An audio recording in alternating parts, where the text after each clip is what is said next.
রাধে রাধে বন্ধুরা, তোমরা সব কেমন আছো? আবারও নিয়ে চলেছি একটা অন্য সব ব্লগ থেকে, আবার একটা নতুন ব্লগ। তোমরা একটু জুড়ে থেকো সবাই।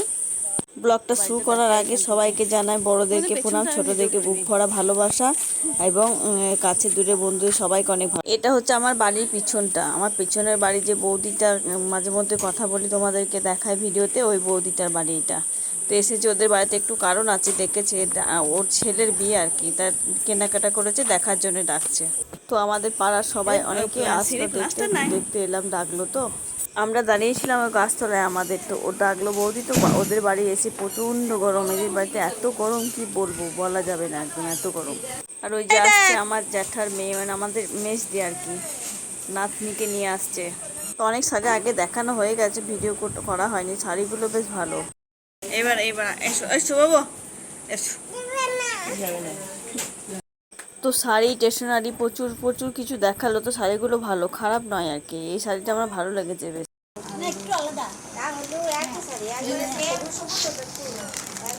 এই শাড়ির কালারটা খুব সুন্দর লেগেছে, আমার খুব ভালো লেগেছে। শাড়ির দাম কিন্তু খুব একটা বেশি নয়। আমি ভাবলাম হয়তো 3-4 হাজার টাকা দাম, বলতে না, 1500 টাকা দাম। তো দেখা হয়ে গেল, এবার আমরা বাড়ি যাচ্ছি সবাই। কালকে থেকে ভিডিও সেরকম দিতে পারিনি, সেই জন্য আজকে আবার শুরু করছি। অফিস থেকে বাড়ি ফেরার পথে মেয়ের জন্য কয়েকটা জামা কিনবো, সেই জন্য এসেছি দোকানে জামার।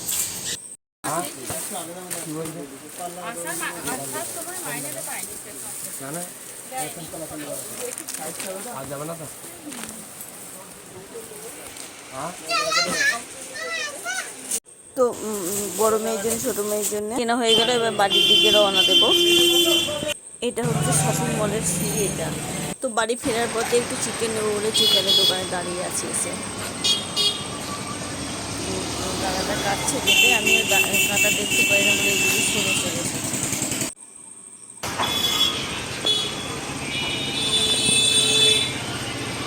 কি প্রচণ্ড গরম, এই গরমে মাংস খেতে ইচ্ছে করছে না, কিন্তু অল্প খানিকটা নেবো। তো হয়ে গেছে বিয়া, ডাকছে আমাকে, দিদি নিয়ে যান বলে। তো নিয়ে এবার দাঁড়িয়ে আছি কেন বলতে, এখানে টোটো ধরবো বলে। তো রাতে আর ভিডিও করা হয়নি, শরীরটা ঠিকঠাক ভালো লাগছিল না বলে। তো সকালে, তারপর দিনকে সকালে স্নান টান করে ভিডিও আরম্ভ করে দিয়েছি। তো আজকে হচ্ছে সংক্রান্তি, সংক্রান্তির দিনে আমাদের এইগুলো সকালে খেতে হয়। এই সংক্রান্তিটা আষাঢ় মাসের, জ্যৈষ্ঠ মাসের সংক্রান্তি আর কি। তো এখানে আছে তেতো করলা, তারপর মুসুর ডাল, নিম পাতা, আর হচ্ছে কেটে করা বলে একটা জিনিস পাওয়া যায়, ওটা খেতে।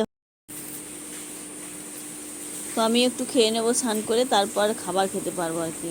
আমাদের এদিকে এই নিয়মটা আছে, তোমাদের কি এই নিয়মটা আছে সেটা আমাকে কমেন্ট করে জানাবে। আর এটা খেলে নাকি বলে সাপে কামড়াবে না, সব ভালো হয়ে যাবে ঠিকঠাক।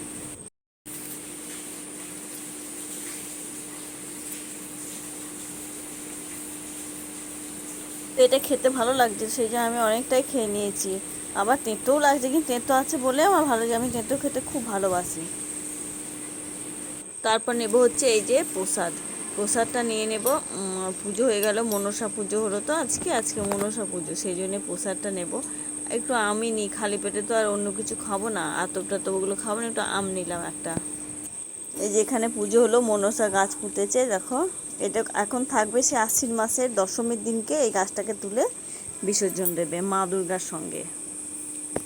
আমাদের এই আজকে যে কি গরম তোমাদেরকে বুঝিয়ে পারছি না। এটা মা শুয়ে আছে, মা একটু আগে স্নান করলো, কিন্তু স্ট্যান্ড ফ্যানটা চালিয়ে শুয়ে আছে।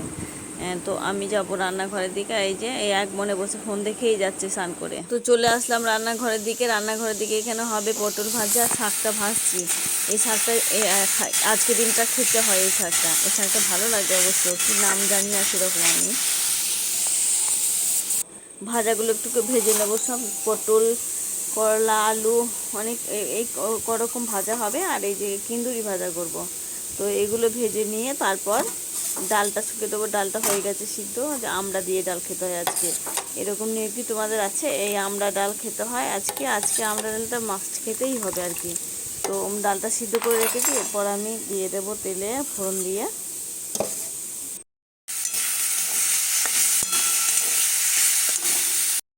কেঁদুটা ভেজে নিয়ে তারপর বাদবাকি রান্নাগুলো সেরে নেব। এটা একটু জল দিয়ে সিদ্ধ করে, ডাইরেক্ট একদম তেলে ভাজবো না, একটু হালকা করে জলে ভাপিয়ে নেব, তারপর ভেজে নেব।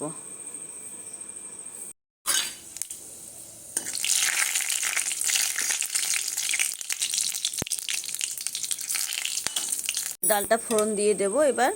এই ডালটা না আমি প্রচণ্ড ভালোবাসি, এই দিনেই ভালো লাগে বেশি, কিন্তু আজ থেকে স্টার্ট হলো আমরা ডাল খাওয়া, এর আগে খেতে পেতাম না, আজ থেকে স্টার্ট হলো মানে কিছুদিন খাবো আবার। আমার খুবই ভালো লাগে মসুর ডাল দিয়ে।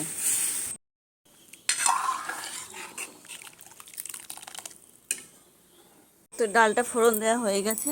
তো সত্যি কথা বলতে কি, ডাল আমরা খুব ঘন খাই না, একটু হালকা করেই খাই ডাল। আমাকে খুব পাতলা ডালই ভালো লাগে। তোমাদের কেমন কি লাগে জানি না, হয়তো ভাববে তোমরা দিদিভাই ডাল করছে দেখো অনেকটা জল দিয়েছে, কিন্তু আমি একটু হালকাই ভালোবাসি গো।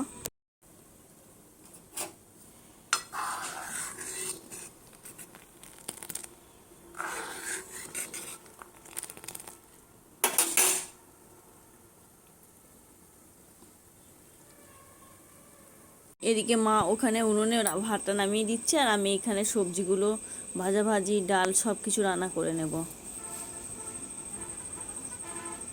ডালটা ভালো মতো করে ফুটে গেছে, এবার নামিয়ে নেব। আর যেটা বলছিলাম, এই যে ডাল ভিজিয়ে রেখেছে, একটু মুসুর ডাল আর একটু খেসারির ডাল, এটা পেস্ট করে বড়া দিয়ে টক করব। এইভাবে বড়া তুলে ছোট ছোট করে তারপর আলু দিয়ে টক করব। তোমরা কি খাও এই টক? নিরামিষের দিন একটু টক না হলে ভালো লাগে না, অন্যদিন বা না হলে হবে।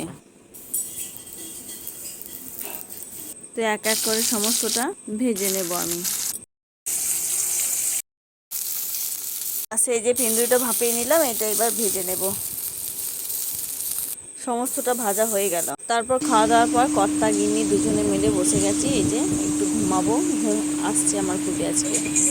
আপন মনে ফোন দেখছে, দেখতে পাইনি তো, দেখে তোমাদেরকে দেখো হাত দেখাচ্ছি। বাবা, আমি বাঁচলাম হাতটা দেখালো বলে। ছুটির দিন তো একটু ভাত খেয়ে ঘুমাতে খুব ইচ্ছা করে। ঘুম থেকে উঠে দেখছি প্রচন্ড রোদ আর গরম, এত গরম না ঘুমাতে আর ভালো লাগছে। তো আমার মা সবাই আইসক্রিম আনতে গেলাম, বললাম ভাত খাবো কি 1:30 বাজে, আইসক্রিম এসছে, একটু আইসক্রিম খাবো, আনতে গেল। আইসক্রিম আনলো, দেখো নিজেই খেতে লাগলো। আইসক্রিমে এত লোভ, এখানে মা বসে খাচ্ছে, আমরাও খাবো। যা প্রচণ্ড গরম, এই আইসক্রিমটাই ভালো লাগছে, ভাত মুড়ি কিচ্ছু ভালো লাগছে না খেতে, একদম যেন ফ্রিজের জল খেয়ে খেয়ে তো পুরো পেট ভর্তি হয়ে থাকছে। তো মেয়ে আইসক্রিম আমাকে খাইয়ে দিচ্ছে ওর থেকে, আমার আইসক্রিম আছে, একটু পরে খাবো আমি। তো আমি টাকা একটু বেশি দিয়েছিলাম, তো টাকাটা ঘুরে না নিয়ে আবার বিকালকার জন্য ওরা কিনে রাখবে, দেখো দুটো আইসক্রিম। চুলটা চান করেছি কিন্তু শুকাতে পারছি না, এত গরম লাগছে। তো এই ছিল আমার ব্লগ, একটা ছোট্ট ব্লগ। ভালো লাগলে লাইক কমেন্ট শেয়ার করে দিও। এইভাবে তোমরা সবাই সাপোর্ট করো আর কমেন্ট করে জানাবে কেমন লাগলো।